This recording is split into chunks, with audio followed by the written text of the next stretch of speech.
My name is Brendan Spar. I serve as the secretary for GGRA, and I'm here to introduce a great organization called JobRise. And let me tell you a little bit about JobRise and how I came to know about this company before I introduced Daniel and Michael. About 5 years ago, I had a criminal record. I got attached to a felony, and I didn't know what to do at that point. I had been working for 7, 8, 9 years in the corporate world, and now I can't work anymore. You know, I've got to go start over. My job was over. So I hit the staffing agencies. That's what you normally do whenever you're out of work. You go and call the staffing agencies. Right. So I'm calling staffing agency after staffing agency, and they're all saying, "Ooh, you got a criminal record? I'm sorry, man. You know, you're not going to be able to be placed. We just can't do it. You're too hard." We're into rapid. We want to get our numbers up. We want to place as many people as we can, and you're going to take a minute, so we don't want to work with you. Then I called a staffing company. I don't remember the name of it, but Daniel Stinson answered the phone at the staffing company, and I told him my story. I said, "I've got a felony conviction. I'm looking for work." And he didn't hang up the phone or say, "Oh, I'll get back to you," and never call me back. Amen. Daniel went to work. And Daniel connected me. You may not even remember this, Daniel, but but 5 years ago, he was working for a staffing agency, and he said, "Well, I don't know if we've got anything here, but I've got someone that I know through my father that I can connect you with that is a small business owner, and you know, I'll directly connect you to that person kind of outside of the staffing world." And he went to bat and went the extra mile. So fast forward to last year, I'm with Kate Basha for the National Incarceration Association, and she introduces me again to Daniel, who is now out of that staffing agency and in with a company called JobRise. And it's just crazy how everything's connected and comes together. Then Michael starts coming to our meetings, and Michael says, "Yeah, I'm with a little company called JobRise." I said, wait, this is 5 years in the making that you're here right now, and just still doing great work for returning citizens. So come on up, you guys. I want to welcome Daniel Stinson and Michael Taylor from JobRise. Oh man, thank you for that introduction, man. So I literally can sit down and pass the mic to Daniel because there's literally was my story. So Daniel told me to share a little bit of my story. So for me, my story starts 8 years old. I lost my father. Shortly after that, my mother started struggling with addiction. And you all know with addiction issues, you can't really tend to mischievous. I'm not gonna call myself bad because you're not supposed to call kids bad. I'm gonna say mischievous, right? In my mischievous ways, which led to me and my brother outside throwing rocks, right? Ended up busting some windows, which led to my first felony conviction at 13 years old. I was 13 years old. On my 13th birthday, I got a letter from the Lono County Juvenile Justice Department letting me know that I would be on probation. At this time, I'm riding my bike to see my probation officer. I'm peeing in a cup, but at the time, I'm not even wise enough to know that she's testing me for drugs. Like, I literally have no experience on the criminal justice side, right? And from there, I decided that I wasn't going to be a statistic, right? So I went to the library and I looked up all the statistics for a child who didn't have a mother in the home and who didn't have a father. And I wrote all the statistics down and I said that wasn't going to be me, right? So in 2009, I was fortunate enough to go to Morehouse College. I graduated Morehouse. So it seems like I'm on the right path, right? So had some mix-ups, but was fortunate enough to go to college. And I believe after I graduated, I was 23 years old. I was pulled over on the way back from Arkansas. In my mind, I just knew the police officer was going to pull me over. I don't know why. You know, I was in rural Arkansas, black man, Georgia tags. For some reason, I just felt like he was going to pull me over. If nobody else got pulled over, right? I was going to get pulled over. And I think the biggest mistake I made that day was allowing him to search me out of fear. It was not that I was just scared. I wanted to go home. We understand the climate, we understand the culture. I literally wanted to go home. I said, "Yeah, you can search me." He went into my little pocket, y'all. Not my big pocket. You know the little pocket in the shoebox. And found 0.02 milligrams of a hydrocodone pill. That's a pain pill in which I got from my sister. In our community, if there's pain in the house and somebody got a pill, here's a pill, right? Now I'm gonna share a little bit more of my story and going to Morehouse.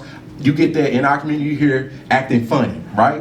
So I said, if I take this pill, I'm gonna go to sleep on my sister who I haven't seen since I've been home in Arkansas, and I'm gonna be accused of acting funny. So let me not take this pill, right? So I go to hang out with my sister. I got a girlfriend in Atlanta, y'all, so I'm ready to get back to Atlanta Sunday morning. I get up and I just go. I get pulled over. That's where that 0.02 milligram pill come from. And as I was crying, I gotta be honest, as I was crying in that back seat, $60,000 on the Morehouse degree, right? It's a Schedule II narcotic where I was. In that particular area, it was a Schedule II narcotic, which meant that I was now a felon, right? So, but this time I'm not a minor, I'm an adult. Right, kind of like Brendan. I was. The way my mentor put it to me, you have taken yourself out of the game before you can even play. Right. So still, there's hope though because it's just pending. I'm gonna let you talk, Daniel. At this point, the charges was just pending. Right. So I'm still thinking there's some hope, y'all. I was in jail Sunday. I was released Monday. That Wednesday, I get an email from McGuire and Woods, which is a lobbying firm here in Georgia, which was my dream job. Throughout college, I had been going here taking students to volunteer and get involved in the political process, and it made them think of me, right? I had to turn that job down because of a pending charge. So Georgia's, you can hire at will, but the company was in Virginia. They're like, you got a felony, it's pending. You know, well, it's pending at this point, we don't even want to deal with it. Right. So I'm at the city of Atlanta, and then I go into this period of, I was talking to, what's your name again, ma'am? Marcy, about suicide. Because at that point I felt really low. I'm not gonna say that I was at the action stage, but I thought about it because you think about this, I had made it through Arkansas, mother's addiction, deceased father, all of these other vices, if you will, to only turn 23. Now I'm at the age where I can really do something to change not only my life, but my family's trajectory. I mean, they said, hey, you're gonna have an expense account, send us your cell phone bill, we're gonna pay your cell phone bill, who are your student loans to, we wanna pay off your loans. Are you thinking about going back to school? Life is about to change. Yes, sir. But because of a pending charge for 0.02 milligrams of a hydrocodone pill that I got from my sister, I had been derailed, right? So I had spent 3 years of just putting my head down, working, but at the same time I had no rabbis because who wants to say this guy's great, but at the same time, he's a felon, right? So again, I'm leading in with Morehouse and I got all of this experience, but at the end of the day, I knew, okay, well, why you don't have all these great things, why you don't have a job, right? I'm a felon. So here's where Daniel comes in.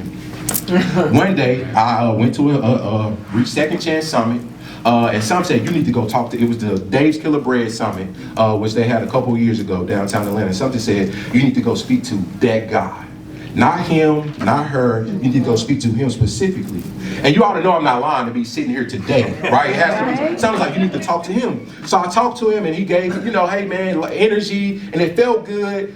You're gonna hear from me. I'm like, okay, cool. 1 month went by, 2 months went by. I'm like, okay, it's over. Yeah. 7 months later, 7 months later, when I had quit my job and went back. It was that bad. I had quit the job that I was in, like I can't do this. Felon and all, like I have value. I'm not gonna let anyone shake the narrative, right? So I quit that job and again, got out there. Probation was supposed to be terminated. That's not easy as they made it, right? It was challenges there. Got off probation. Still, they was like, well, although we're supposed to terminate your charge or whatever, we don't necessarily have to. So you may still have to go to full term of your sentence. So I'm like, okay, so still off probation, but now I'm like, still dealing with this felony thing. And the day after, the lady emailed me, I get a call from Daniel Stinson. And you heard, you're a theologian, so you heard of, in the Bible, it's a story about Jacob wrestling with the angel, right? He said, I'm not going to let go until you bless me. So Daniel called my phone and he didn't say anything. But I was like, Jacob, I said, I'm not going to hang up until you bless me. So I sit on the phone for about 10 seconds, and I'm Daniel. He said, oh Mike, I'm sorry, are you there? I said, man, like, is this a real call? Did you pocket down me? What's the deal? He was like, man, I got an opportunity for you. And it again, a weight was lifted. So again, I still didn't quite believe him. So we're going through the interviewing process, and he said, hey man, you go give them your 2 weeks notice, I'm gonna make you an offer. But you and everyone in here know, I was young, but I know you don't make no kind of decisions without something being on paper, right? But let me tell you something about that. I said, Daniel, are you sure now? Like, do you understand that I'm leaving this interview and I'm going back to tell them that 2 weeks from today, I will no longer be here? And he said, hey man, I'm gonna hire you. But again, he was a busy man, so I followed up email, to thank you. I'm like, I ain't got a response. I called him. I'm worried about myself, but it's, hey man, are you okay? I just want to make sure.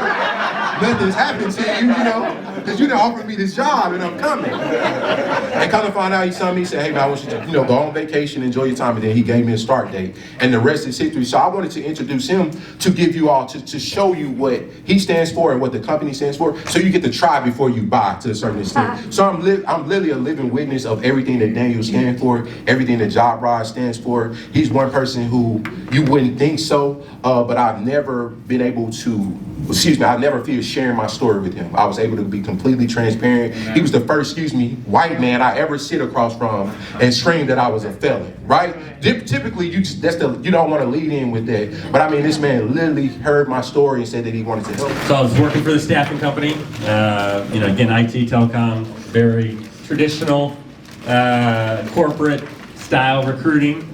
Not exactly what I thought I was going to do with my life. I always thought I was going to do something a little bit more exciting, but that's where I was, and just trying to be faithful to the job. But at the same time, I was living in Capitol View. It's a neighborhood in Southwest Atlanta, right next to, about 5 minutes away from Turner Field, and just got really involved in my neighborhood. I lived on the wild street in a bit of a wild neighborhood. The trap house was on the corner, and they had parties till 3, 4 in the morning every night.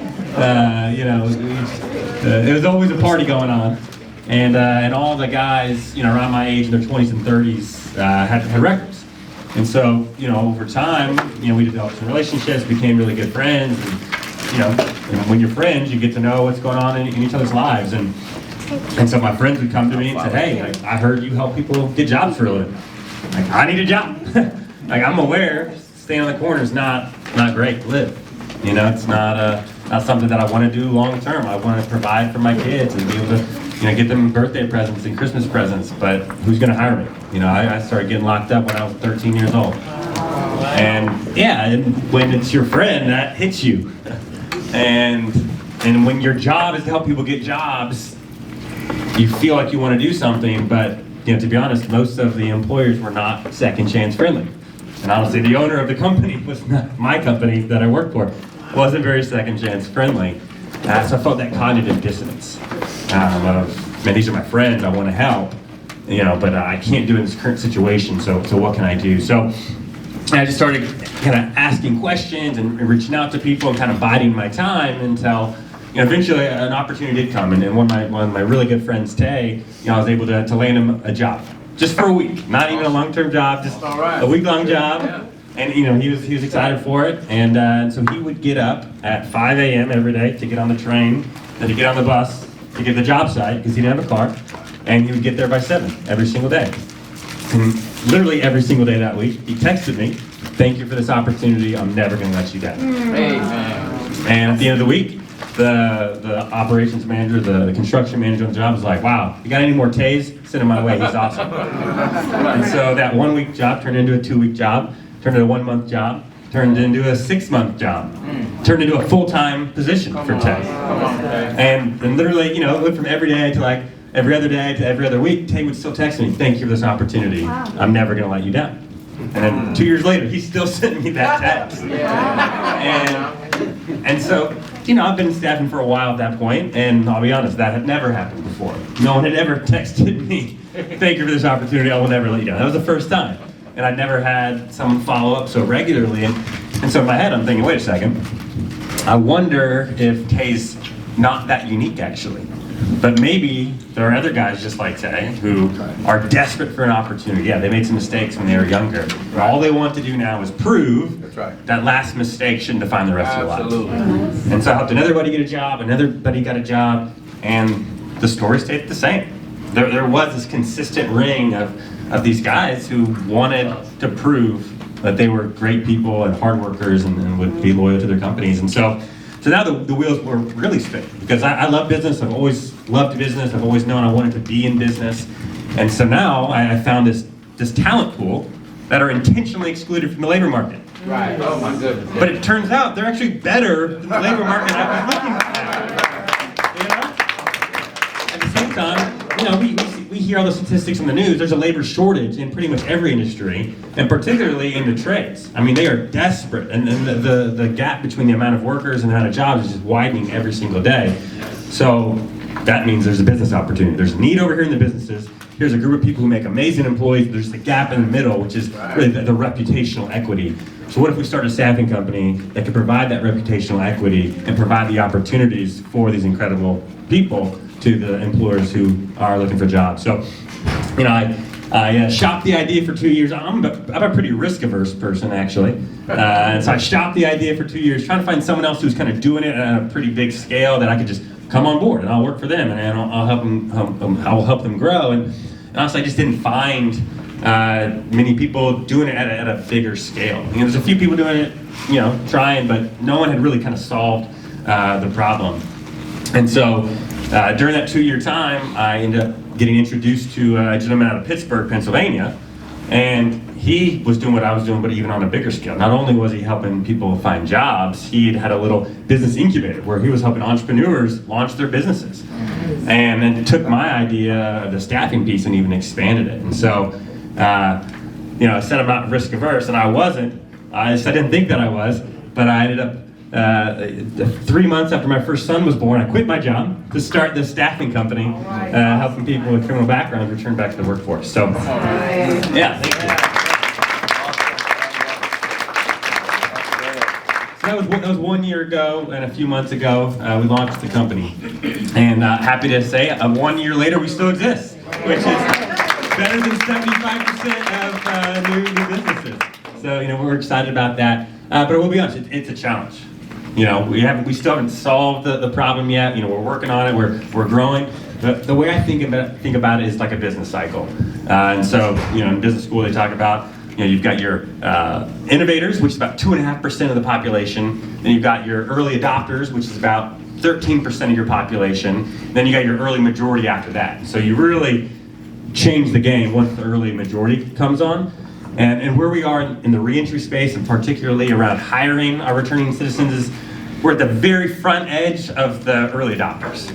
So we're really about 7, maybe 10% of the population is even open to this idea right now, which means we have a lot more work to do. And the good news is, there are some early adopters, we got some celebrities that are talking about it now. We've got the movie poster, several movies coming about, so we're making great strides. But we still have a long way to go before we'll hit that early majority, and then we can start to change culture.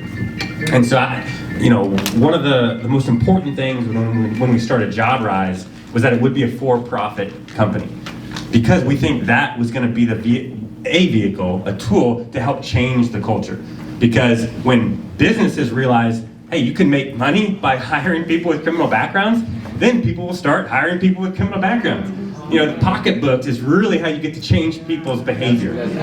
And so it was really intentional that we started this company as a for-profit company, because we want everyone to know these are not charity cases. You're not. That's right. We need nonprofits, we need charities to help people, but by choosing to hire a returning citizen, that's not charity. That's actually a good business decision. If you're looking for a hardworking person who's going to show up on time, do what they say they're going to do, teachable and coachable, that's every single employer wants those things. And we found a higher percentage of those candidates have criminal backgrounds than those that do not. And so, that's why JobRise exists. Is we want to create economic opportunities for men and women with criminal backgrounds. We want to find those folks who have made a real mind shift, and we can now trust them and the work that they do. And so I was just sharing with a gentleman outside that I think there's about 3 groups of folks that return from the system. So we got one group of folks, they still need a lot of support. Maybe some addiction issues, maybe some other issues. And that's where the government and nonprofits and ministries, we really need to come around those folks and serve them. Probably not job ready, probably not going to be able to hold a job for a long term. There's a second group of people, they do have the ability to hold a job. They still need some support though. You have some case managers checking in on them, some housing support, people just making sure, they've got a good support system, while they find a job. Then there's a third group of people. I don't know if you've heard of Chris Wilson out of Baltimore, but these are folks, they don't need any help. They've made a mind shift in their mind, they've got a talented skill, they don't need any help, but they're unemployed or they're underemployed because of their record. And so, there's lots of problems we got to solve in this space right now. The one where JobRise is focusing is that third group. Because again, we think we can begin to change culture and change people's decision making when we start to highlight the stories of these incredible people who, yeah, they made a mistake back in the day, but when you give them an opportunity, they will make the most of it. They will be your top performing employee. They might be, a super successful entrepreneur if you give them the resources. And so when we, work with our nonprofits and ministries, that's where we find our candidates. Through anybody who's serving this population, who can identify the folks in that third group that say, hey, this person is amazing. I've walked alongside them. I've seen their work ethic. I've seen their dependability. They're only making $8 an hour right now, but they should be making $15, $20 an hour. Come on. Those are the folks that we really want to help. And if we find those people, give them the opportunities so they can thrive, and then tell those stories, we'll really begin to see some change in Atlanta, and then beyond Atlanta and around the entire country. So that's what JobRise is about. We love to partner with everyone in this room to identify these folks. And then any employers who might be second chance friendly, if you know anyone like that, please let us know. We'd love to help them solve their hiring needs. But thank you for your time today. All right.